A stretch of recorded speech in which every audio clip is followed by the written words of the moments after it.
Assalamualaikum warahmatullahi wabarakatuh. Saya Aini Ramadhani dari Prodi Pendidikan Ekonomi semester 3 dengan NPM 242221104. Dalam video kali ini saya akan membahas contoh-contoh soal evaluasi pembelajaran pada mata pelajaran ekonomi SMA dengan topik pasar. Ada 4 jenis tes yang akan kita bahas, yaitu poin pertama entry behavior test, yang kedua pre-test, yang ketiga embedded test, yang keempat post test. Langsung saja kita bahas. Poin pertama yaitu entry behavior test. Entry behavior test itu apa? Entry behavior test itu biasanya digunakan untuk mengetahui sejauh mana pengetahuan awal siswa tentang materi sebelum pembelajaran dimulai. Seperti contoh soalnya seperti ini. Yang pertama, soal pertama, apa yang dimaksud dengan pasar dalam ilmu ekonomi? Soal yang kedua, siapa saja pelaku ekonomi yang terlibat dalam kegiatan pasar?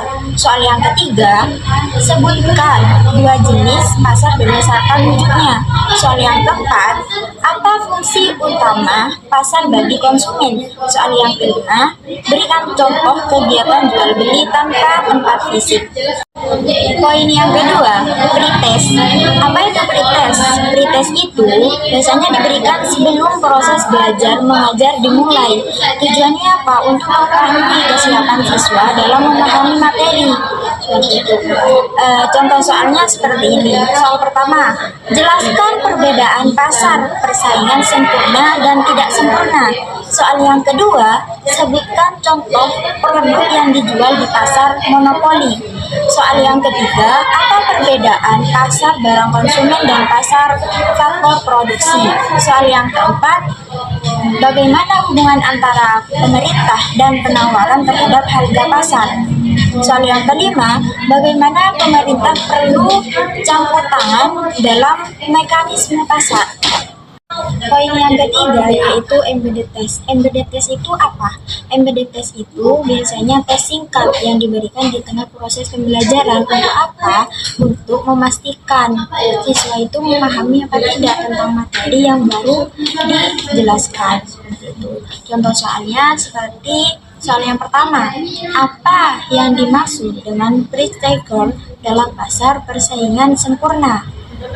Soal yang kedua, jika jumlah penawaran naik sedangkan permintaan tetap, apa yang akan terjadi pada harga? Soal yang ketiga, saat pemerintah menetapkan harga maksimum, apakah harga bisa lebih tinggi dari itu? Soal yang keempat, mengapa perusahaan dalam pasar oligopoli saling memengaruhi harga satu sama lain? Soal yang kelima, sebutkan contoh pasar monopolistik di sekitar kalian. Poin yang keempat yaitu post test. Apa itu post test? Post test itu biasanya dites setelah pembelajaran. Contoh soalnya itu yang pertama, jelaskan bagaimana terbentuknya harga keseimbangan di pasar. Contoh yang kedua, sebutkan ciri-ciri pasar persaingan sempurna. Soal yang ketiga, apa dampak monopoli terhadap konsumen dan produsen? Soal yang keempat, jelaskan pengaruh teknologi terhadap kegiatan pasar. Soal yang kelima, bagaimana peran pasar dalam sistem perekonomian Indonesia? Nah, itu dia 4 jenis tes pembelajaran ekonomi SMA dengan materi pasar. Semoga video ini membantu dan memahami perbedaan tiap jenis tes dan cara membuat soalnya.